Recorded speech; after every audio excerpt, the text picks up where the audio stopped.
আসসালামু আলাইকুম, স্বাগতম জানাই তানভীর একাডেমির মাইক্রোসফট এক্সেলের নতুন আরেকটি টিউটোরিয়ালে। আজকে টিউটোরিয়ালটিতে আমরা যেই টপিকটি নিয়ে কাজ করব সেই টপিকটি হলো, অনেক সময় আমরা দেখতে পাই, যেমন আপনি এখানে যেই ডাটাটা দেখতে পারতেছেন, আমাদের যে ডাটা সেটটি আছে এই জায়গাটায় দেখা যাচ্ছে প্রোডাক্টের ক্ষেত্রে টি শার্ট ৩টা একইবার আছে লেখা, তারপর আপনার পোলো শার্ট এভাবে লেখা আছে, তারপর জ্যাকেট এভাবে লেখা আছে, কিন্তু এগুলোর সাইজ দেখা যাচ্ছে এস, এম, এল, স্মল, মিডিয়াম, লার্জ এভাবে দেওয়া আছে। এক্ষেত্রে আপনার ডেটা সেটের ভিতরে এরকমভাবে হাজার হাজার প্রোডাক্ট থাকতে পারে এবং তাদের সাইজ এভাবে থাকতে পারে। আপনাকে যেটা করতে হবে, উপরে যেভাবে সামারি আছে দেখতে পারতেছেন, এই সামারির এখানে জাস্ট প্রোডাক্ট নেমটা দিবেন এবং আপনি এখানে সাইজ মেনশন করবেন, অটোমেটিক আপনার প্রাইসটি উঠে যাবে। শুধু প্রাইস না, যদি আমার প্রাইসের পাশে এই যে কলামগুলো আছে এইগুলোতে যদি আরো অনেক কিছু থাকে সেগুলো আপনি দেখতে পাবেন। তা এটা মাইক্রোসফট এক্সেলে কিভাবে করবেন, যেমন আমি যদি একটু আপনাদের দেখাই, এখানটায় পোলো শার্ট আছে, আমি এখানে ড্রপ ডাউন তৈরি করেছি, এখানে গিয়ে যদি আমি এখন জ্যাকেট দিই, জ্যাকেট আমার এল 950 টাকা, দেখুন জ্যাকেট এল 950 টাকায় কিন্তু উঠে গিয়েছে। তারপর এই জায়গাটায় আমি যদি এল এর জায়গায় গিয়ে যদি আমি এখন এস করে দিই, তাহলে দেখা যাচ্ছে এখানে আমার 800, জ্যাকেট 800। এবং আমি যদি এখানে গিয়ে এখন আমি যদি টি শার্ট করে দিই, এই ড্রপ ডাউনে গেলাম, গিয়ে যদি টি শার্ট করে দিই, তাহলে কিন্তু এস 550। অর্থাৎ এই দুটা কন্ডিশন, অর্থাৎ এই দুই ঘরে আপনি যেটাই দিবেন না কেন সেটার প্রাইস অটোমেটিক আপনি এখানে দেখতে পারবেন। তো আজকের ভিডিওটিতে আমরা এটাই শিখবো কিভাবে আপনি এই কাজগুলো মাইক্রোসফট এক্সেলে করবেন। ভিডিওর মূল টপিকে যাওয়ার আগে আপনাদেরকে একটি অ্যানাউন্সমেন্ট দিচ্ছি, যারা Microsoft Excel, Word, PowerPoint basic to advance level পর্যন্ত শিখতে চান, তাদের জন্য নতুন আমাদের আরেকটি ব্যাচ শুরু হতে যাচ্ছে। এই ব্যাচটির ক্লাস শুরু হবে মে মাসের 5 তারিখ থেকে। যারা এই ব্যাচে অ্যাডমিশন নিতে চান, ভিডিওর ডেসক্রিপশন বক্সে দেখবেন কোর্সের লিঙ্ক দেওয়া আছে, সেই লিঙ্কে ক্লিক করলেই আপনি কোর্স সম্পর্কে সকল তথ্য পেয়ে যাবেন। আমাদের এই কোর্সের টাইটেল হলো মাইক্রোসফট অফিস এক্সপার্ট কোর্স। এটা জুম অনলাইনে ক্লাস হবে।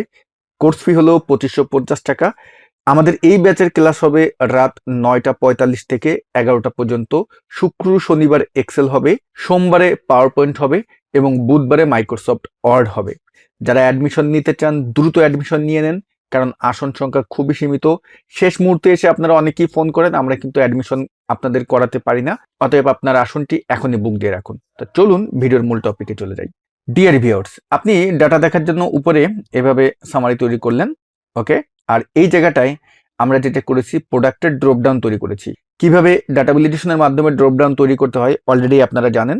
আমি এখান থেকে আমার যেই প্রোডাক্ট নেম, ইউনিক নামগুলো আমি এখানে ড্রপ ডাউন হিসেবে তৈরি করেছি এবং আমার যেই প্রোডাক্টগুলো আছে তার সাইজ কিন্তু 3টাই, স্মল, মিডিয়াম, লার্জ। তো এখানে আমি কিন্তু 3টাই দিয়ে দিলাম, আর আমাদের দরকার হলো প্রাইস। এখন দেখুন, আমি যদি প্রাইসের এই ঘরে আসি, যে আমি যদি এখন এখানে গিয়ে ইকুয়াল টু, তারপর আমরা জানি, সবাই হয়তো বা এটা জানি যে ভি লুকআপকে যদি আমরা কল করি, লুকআপ ভ্যালু হবে প্রোডাক্ট, কমা, টেবিল অ্যারে হবে এই টেবিলটা, কমা, আর কলাম ইন্ডেক্স নাম্বার হবে, যেহেতু আমি প্রাইস চাচ্ছি সেটা, তাহলে আমি দিলাম 3, সরি এটা হবে 3, কমা, এক্সাক্ট মেসেজ জন্য দিলাম 0, ব্র্যাকেট ক্লোজ, ইন্টার দিলাম। দেখুন, আমি যদি এখন এখানে গিয়ে একটি প্রোডাক্ট সিলেক্ট করে দিই, আমার কিন্তু টি শার্ট সেটার প্রাইসটা চলে আসলো। কিন্তু আমি যদি এখন সাইজ এখানে এসে যদি এটাকে লার্জ করি, আমার কিন্তু প্রোডাক্ট প্রাইজের কোনো পরিবর্তন আসতেছে না। আমরা জানি ভিলুকআপ কিন্তু একটাকে লুকআপ করতে পারে, অর্থাৎ যদি আপনার একই নাম 2-3 বার থাকে তখন কিন্তু সে লুকআপ করতে পারে না।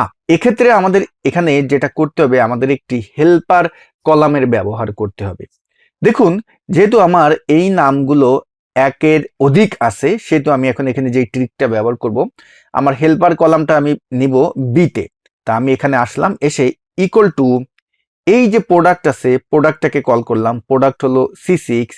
আমি তারপর এখানে অ্যান্ড সিম্বলকে কল করব। অ্যান্ড কি করে? অ্যান্ড মাইক্রোসফট এক্সেলে সুপারগুলোর মতো কাজ করে, এটাকে একটার সাথে একটাকে জয়েন করায়। তো অ্যান্ড দিয়ে আমি ডাবল কোটেশন দেব, কারণ আমি চাচ্ছি টি শার্ট এবং এই যে সাইজ যেটা আছে এইটার মাঝখানে একটা আমি যে কোনো একটা সিম্বল দিব, আমি যে কোনো কিছু আমি ব্যবহার করতে চাচ্ছি। তা ডাবল কোটেশন দিয়ে আমি এখানে ধরুন দিতে চাচ্ছি যে হাইপেন দিতে চাচ্ছি, আমি হাইপেন দিলাম, দিয়ে আবার আমি ডাবল কোটেশন দিলাম, ডাবল কোটেশন দিয়ে আবার অ্যান্ড দিলাম, মানে আমি এটাকে আটকে দিলাম, তারপর আমি স্মল অর্থাৎ এই সাইজের যেই প্রথম ঘরটা এটাকে সিলেক্ট করে এন্টার দিলাম। তাহলে হলো কি আমার টি শার্ট এস এটা কিন্তু চলে আসলো এবং এটাকে ড্র্যাগ করে আপনি নিচে নামিয়ে নেন। ওকে, আমার হেল্পার কলামের কাজ শেষ। এবার আমরা এই প্রাইসের এখানে ফর্মুলা ব্যবহার করব এবং এবার কিন্তু ভিলুকাপই ব্যবহার করব। দেখুন এখানে আসলাম, এসে ইকুয়াল টু ভিলুকাপকে কল করলাম। এখন লুকআপ ভ্যালু দেখুন, লুকআপ ভ্যালু হলো কি, লুকআপ ভ্যালু হলো এই যে বি কলামে যেই কাজটা করছি এটাই কিন্তু এখন আমার লুকআপ ভ্যালু হবে। কিন্তু এইটাকে আপনি এই সামারির সাথে, এই সামারির যে টেবিলটা আছে এখানে কিভাবে ব্যবহার করবেন?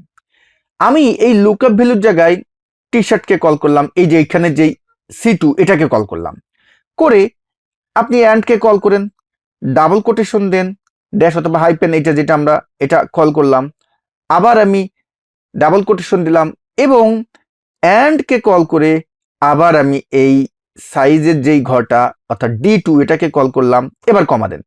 দেখুন আমার লুকআপ ভ্যালু কিন্তু এটা হলো। এখন দেখুন টেবিল অ্যারেটা হবে আমার এই যে টেবিলটা, এইটা ফুল, এইটা কিন্তু আপনি এতটুকুনে কাজ করছেন এটা কিন্তু না, এই যে বি কলামের যেইটা আছে এইটা সহ নিতে হবে। ওকে, এবার আমরা কমা দিয়ে দিব, তারপরে আমার সিনটেক্স বলতেছে কলাম ইন্ডেক্স নাম্বার। তাহলে এখন আমার কলাম ইন্ডেক্স নাম্বার কত হবে? কলাম ইন্ডেক্স নাম্বার হবে, যেহেতু আমার লুকআপ করতেছি কোনটা, আমি লুকআপ করতেছি এইটা, তাহলে কলাম ইন্ডেক্স নাম্বার এখান থেকে গোনা শুরু হবে, 1 2 3 4, প্রাইস আছে আমার 4 নম্বর কলামে, তাহলে আমি এখন এখানে দিয়ে দিব 4 এবং কমা দিয়ে আমি যেহেতু এক্সাক্ট ম্যাচ চাচ্ছি তাহলে এখানে আমি ফলসকে কল করব। ফলসকে কল করলাম, ব্র্যাকেট ক্লোজ দিলাম, এন্টার দিলাম। ওয়াও, আমার আউটপুট বের হয়ে গেছে। দেখুন এখন আমি এখানে গিয়ে যদি এল এর জায়গায় যদি এখন আমি এস করে দিই, আমাকে কিন্তু আউটপুট দিয়ে দিল। আবার প্রোডাক্টের জায়গায় গিয়ে যদি আমি পোলো শার্ট দিয়ে দিই, দেখুন সঠিক আউটপুট কিন্তু আমাকে দিচ্ছে। অর্থাৎ এই জায়গায় কিন্তু আমার দুইটা কন্ডিশন দিয়েই কিন্তু আমি আমার আউটপুটটা বের করে ফেলতে পারলাম। এবার হলো কি, আপনি চাইলে এই বি কলামটা কি করতে পারেন, বি কলামটা আমি হাইড করে দিলাম, আমার কাজ শেষ, এমনভাবে থাকলো। এবার আপনি আপনার ডাটাকে রিপ্রেজেন্ট করেন সুন্দরভাবে। তো ডিয়ার ভিউয়ার্স, যারা এই বিষয়টা জানতেন না, আশা করি আজকের টিউটোরিয়ালটির মাধ্যমে আপনি এটা শিখে গিয়েছেন। তো ভিডিও শেষ করে দিব। ভিডিও শেষ করার আগে আবারও আপনাদেরকে বলতেছি, মে মাসের 5 তারিখে আমাদের মাইক্রোসফট অফিস এক্সপার্ট কোর্স শুরু হতে যাচ্ছে। এই কোর্সে অ্যাডমিশন যদি আপনি নিতে চান, ভিডিও ডেসক্রিপশন বক্সে কোর্সের লিঙ্ক আছে, লিঙ্কে ক্লিক করে দ্রুত অ্যাডমিশন নিয়ে নেন। সবাই ভালো থাকবেন, আল্লাহ হাফেজ।